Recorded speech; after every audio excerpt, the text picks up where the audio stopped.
Hey everybody, I'm back with my thoughts of all the books I read in the month of September. I have 4 books to go over with you, 2 physical copies and 2 copies on my Kindle.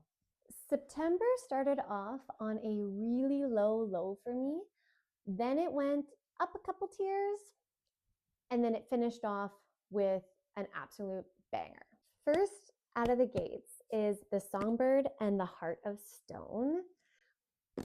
This is book number 1 of the Shadowborn duet, set in the same world as the Crowns of Neaxia duet. The same world and same characters, which I loved and adored. Just like when you're trying to break up with a love of your life, I very much wanted to say, it's not you, it's me, because I had such high hopes for this one and I was eagerly anticipating to read this. But I just kept losing interest in this story, setting the book back down and having absolutely no desire to pick it back up. And this girl doesn't have enough time in her day to not be fully enjoying the ride. I unfortunately did not finish this one, but because of my love for the first duet and the world, I am willing to give it another chance this winter. My next read was Bewitched. Bewitched is a fantasy romance about a witch named Celine whose magic compromises and drains her memories. To join an elite coven, Celine must go on a magical quest, but instead she ends up accidentally awakening an ancient sorcerer named Memnon, who is convinced that Celine is his long dead wife who betrayed him. He insists on reclaiming her, complicating Celine's already complicated life. As she tries to prove herself to this coven and solve a series of murders, Celine must navigate their explosive chemistry and their soul bond to uncover the truth of their shared past. This is the very first book where I love the MMC way more than I love the FMC. He is morally black, not obsidian black, but morally black for everyone and everything but Celine. The talk this man talks has me either swooning, blushing, or downright feral. Before this book, one of my biggest pet peeves is when one of our partners in the love ship will not accept the truth on something that is most obviously the truth. And in my opinion, Celine was in denial for way too long.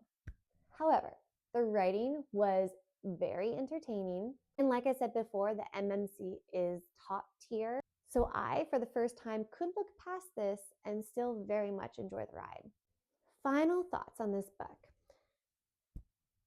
This book was binge-worthy, but like a reality show, lacked substance. And it just left me wanting more of that world and character building than I got. I did enjoy the interactions with her bestie Sybil and thoroughly enjoyed the writing with the MMC's encounters. The second book has a lot of potential, and perhaps this first one was just a stepping stone to get to that next level tier. I gave this book 3.5 stars. The MMC again is fire. Now we're down to my last finished book of the month, and that was Phantasma. This is a high-stakes gothic fantasy set in a haunted manor that is hosting a tournament where our FFC enters to save her sister and have the possibility of paying off a massive debt that their late mother had accumulated for them. Our FMC Ophelia has to navigate the 9 levels of hell, all of which are orchestrated by a sadistic devil and his henchmen. The rules are simple: survive and don't fall in love. But when a charming, arrogant, devastatingly handsome phantom named Blackwell offers to help our FMC navigate these dark tournaments, Ophelia's finding it damn hard to follow that second rule.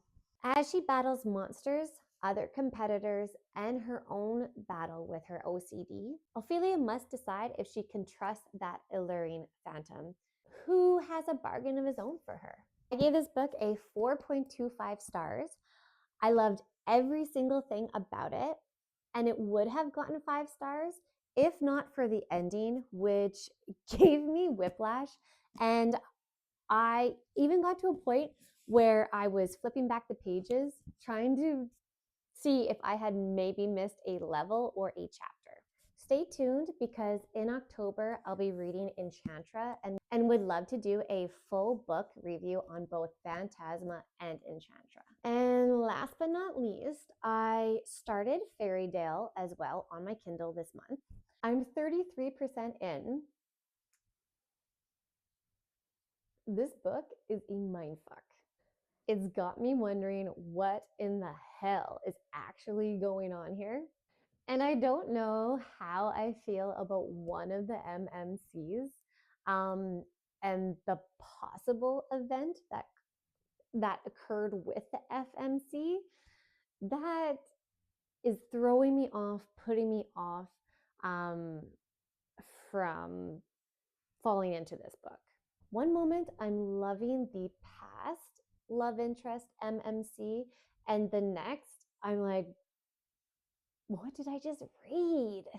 But I think that's the point of this book until it just bumps you on the head with what did it? How can you miss someone you've never met? 'Cause I need you now, but I don't know you